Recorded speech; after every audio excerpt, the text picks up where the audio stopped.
되게 명란젓이 싱겁다?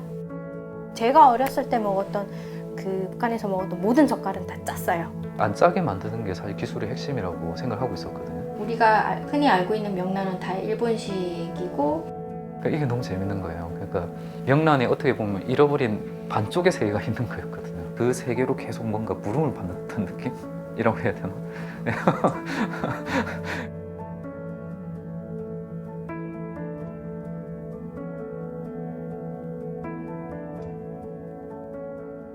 저는 김하나라고 하고요. 지금 한국에서 살고 있는 지 15년째고요. 그리고 저는 지금 여기서 요리를 하고 있고, 저는 한경도 어랑이라는 곳에서 태어났었고요.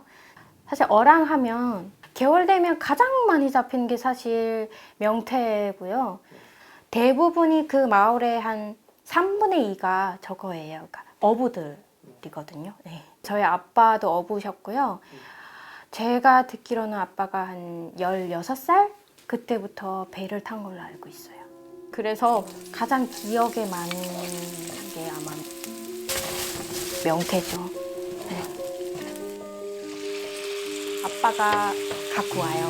갖고 와면 그걸 손질해서 항상 천마 밑에 명태 머리가 달려 있고요. 명태는 손질해서 뭐 먹거나 아니면 말려두거나 하고요. 내장은 바로 손질해서 명란은 젓갈 담그기도 하고 바로 먹기도 하고요. 안녕하세요. 저는 덕화 명란의 현재 대표를 맡고 있는 장종수라고 합니다.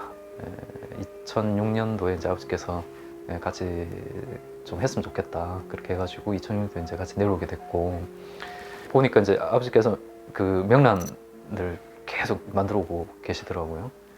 그 일본식 명란이 한국으로 넘어올 때 그 기술 전수를 받은 어떤 1세대였지 않냐, 저는 이제 그렇게 생각합니다. 그래서 명란을 잘 만들기 위해서 정말 노력을 되게 많이 했어요. 우리가 가격을 결정해야 나머지 일본 회사들이 가격을 결정을 할 정도였거든요. 거의 시장을 장악하고 좌지우지할 만한 그런 이제 일들을 해나가고 있었는데, 국정원에 있을 때 처음 명란젓 먹기 시작했거든요. 거의 급식처럼 나오니까. 근데 되게 명란젓이 싱겁다? 그러니까 덜 익힌 명란?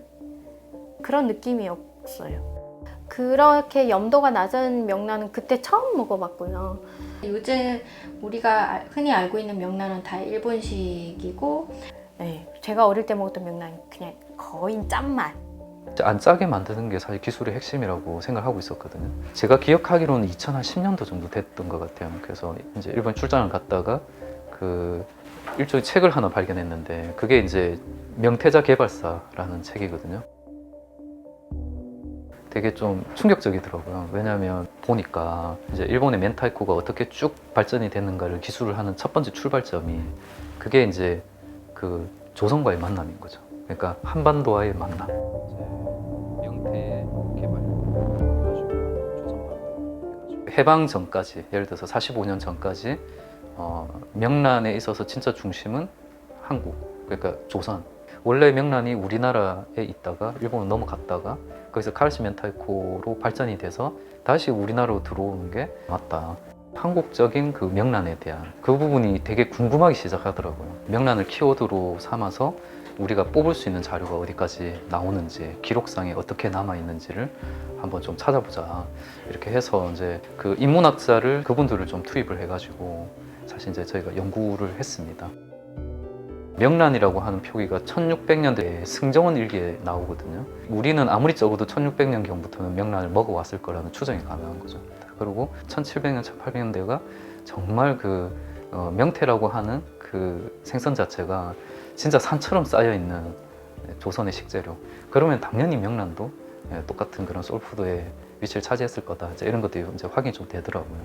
명란이 어떻게 보면 잃어버린 반쪽의 세계가 있는 거였거든요. 그러니까 이게 너무 재밌는 거예요. 그래서 그 국내에 지금 명란을 만들고 있는 데 중에서 조선 명란 스타일로 젓갈로 만드는 데가 있는지 그 사이를 좀 찾아보려고 했는데, 사실 그렇게 만든 데가 없더라고요, 국내에. 일단은 그래서 이제 문헌에 나와 있는 혹시나 제법들이 이렇게 표기가 된 게 있는 건지를 저희들 찾았어요. 이제 명란 이렇게 만든다라고 하는 그 흔적들을 조합을 해서 아리안센터에 줬던 특수한 임무 중에 하나가 사실 조선 명란을 한번 되살려 보는 거. 이제 요 프로젝트를 저희가 진행을 했습니다. 일본식 명란의 특징은 이제 발효나 소금을 강하게 써서 발효시키는 게 아니라 절여내는 게 사실 특징입니다. 아주 맛있게 절여내는. 그래서 일본 명란은 그냥 그대로 먹어도 정말 맛있게끔 만들려고 하는 의도가 들어가 있는 거고, 우리나라 명란은 투박하고 향도 강하고 그 다음에 짜고, 요게 이제 그 조선 명란 제법으로 만든 명란인데, 요거는 이제 염도가 높고 이건 지금 발효된 거예요. 원래 이제 젓갈이라고 하는 거는 소금이 들어가서 이제 발효가 사실 되는 거거든요. 그래서 소금 양이 사실 많이 들어가야 됩니다. 어느 정도 일정 부분 들어가지 않으면은 발효가 되기 전에 다 썩어버리기 때문에.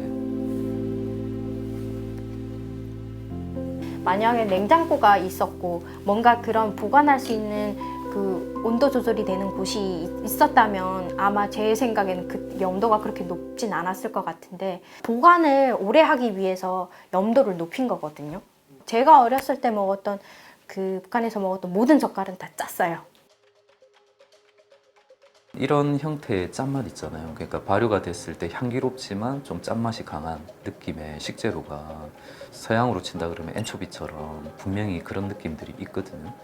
그러니까 그냥 먹기에는 조금 힘들더라도 이것이 이제 적절한 요리로 섞였을 때는 진가를 나타낼 수 있는 그런 좋은 식재료로 쓸 수 있기 때문에 저희가 봤을 땐 조선 명란은 충분히 그렇게 쓸 수 있는 가능성이 있다. 샐러드나 파스타나 뭐 빵 위에도 올려 먹고 이런 식으로 해서 짠 음식들의 그 풍미들을 즐기면서 이렇게 먹는 식문화 분명히 있거든요. 그래서 이걸 정확하게 그걸 복원한다 이런 의미가 아니라 거기에 들어가 있는 핵심 제법, 핵심 정신을 살려서 현대 이것을 정말 근사한 식재료로 어떻게 만들 수 있느냐, 이제 이것이 가장 중요한 포인트가 아닐까, 이제 그렇게 생각하고 있습니다. 저는 되게 드는 의문이, 그렇게까지 조선 명란이 대표적인 소울푸드였다면 그게 왜 그렇게 순식간에 사라져 버렸을까요? 그 제법이? 저는 우리가 그 명란이 이게 급속도로 식문화로서의 그런 우리의 관심을 잃어버린 그 배경에 실제로 남과 북의 정상적인 연결이 이제 훼손된 부분, 이 분명히 있지 않냐, 저는 이제 그렇게 생각을 하고 있습니다. 80년대 후반, 90년대 들어오면은 그 명태 어획량이 급격하게 감소하고 나중에 2008년도 공식적 제로입니다. 근데 이 상황을 초래한 게 실제로 보면 남핵인데, 그 남핵의 또 배경에 남과 북의 어장을 둘러싼 경쟁이 사실은 있어요. 그러니까 뭐 남쪽 입장에서는 이게 뭐 어차피 넘어가봐야 이제 북한만 살찌우는 음식이라는 그런 또 말도 안 되는 그런 생각들도 분명히 있었고, 미공급 그게 터진 거예요. 시작이 돼서 여러 가지로 또 빚도 많이 지게 됐고 하다 보니까, 그러니까 거기도 개인으로 불법으로 몰래 이렇게 배를 타는 사람들이 있어요. 한 1년 정도 배를 타셨는데 뭐 그게 썩 그렇게 잘 안 됐었거든요. 그러다가 저희가 사실 빚이 많이 늘어났고 그게 안 돼가지고 거의 쫓기다시피 해서 저희 해령에 있는 외할머니 집으로 간 거예요, 다. 그러니까 엄마는 거기가 고향이잖아요. 거기서 친구의 게임에 이렇게 얘기하다가 그러면 나도 중국으로 돈 벌러 가야겠다. 그냥 어느 날 사라지셨어요. 그게 좀 길어졌고 아빠가 바로 다음날 눈치를 채고 이틀 만에 데려온다고 가신 거거든요. 그게 시작이었어요. 네. 아쉬운 느낌이 사실 많이 들었습니다. 특히 이제 조선에 있어서 소울푸드라고 할 수 있는 명태 자체가 완전 다 사라져버리는 좀 그런 비극적인 그런 상황들, 분단되지 않았더라면, 우리가 연결이 정상적이었다면 과연 이 명란은 현재에 있어서 어떤 모습을 가지고 있을까.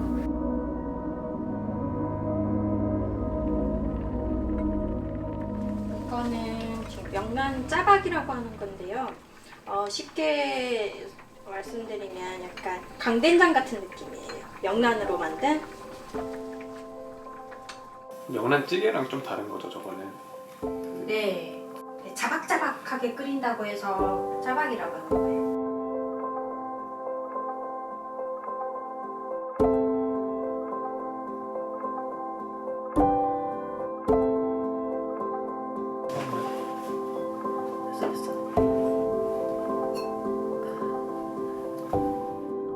마세코 했을 당시 심사평등에 그런 게 있었어요. 되게 투박한데 정감이 가는 요리라고 했었고 할머니가 해주던 느낌이다라는 평을 많이 해주셨거든요. 그러니까 사실 이 나이에 옛날스러운 그런 맛을 갖고 있는 사람은 저는 거의 없는 것 같아요.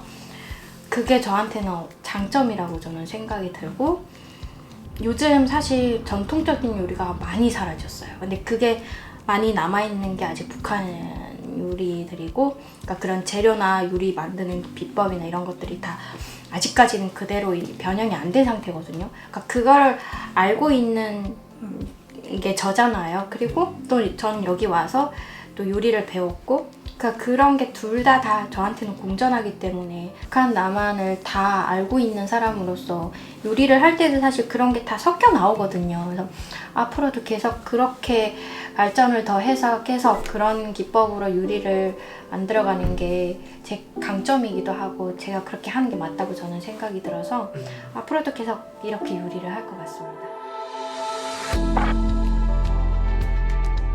짜지 않은 명란이 진짜냐, 짠 명란이 이제 젓갈로서의 명란이 진짜냐, 네, 거기서부터 사실은 출발했었는데 결론은 뭐냐면 둘 다 맞다. 왜냐하면 명란의 세계에는 두 가지 사실 제법이 있는 거다라고 한다는 생각이 들었습니다. 이 카라시 멘타이코 제법은 사실 어떻게 보면은 정말 이제 일본의 시각에서 일본 사람이 자기들의 어떤 책임을 다한 결과다 이제 이런 생각이 사실 들고요.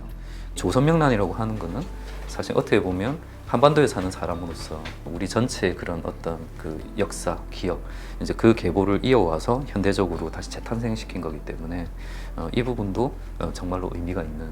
단순히 이게 그냥 현실적으로 비즈니스가 된다 안 된다를 떠나가지고 뭔가 하지 않으면 안 될 수 없는 뭔가가 있었어요. 그 명란을 하는 사람으로서 이게 단순히 그냥 맛있게 만드는 것뿐만이 아니라 뭔가 기여할 수 있는 부분들을 생각했을 때 이것만큼 더 큰 기여의 부분들은 사실 없을 거다라는 생각이 들었거든요.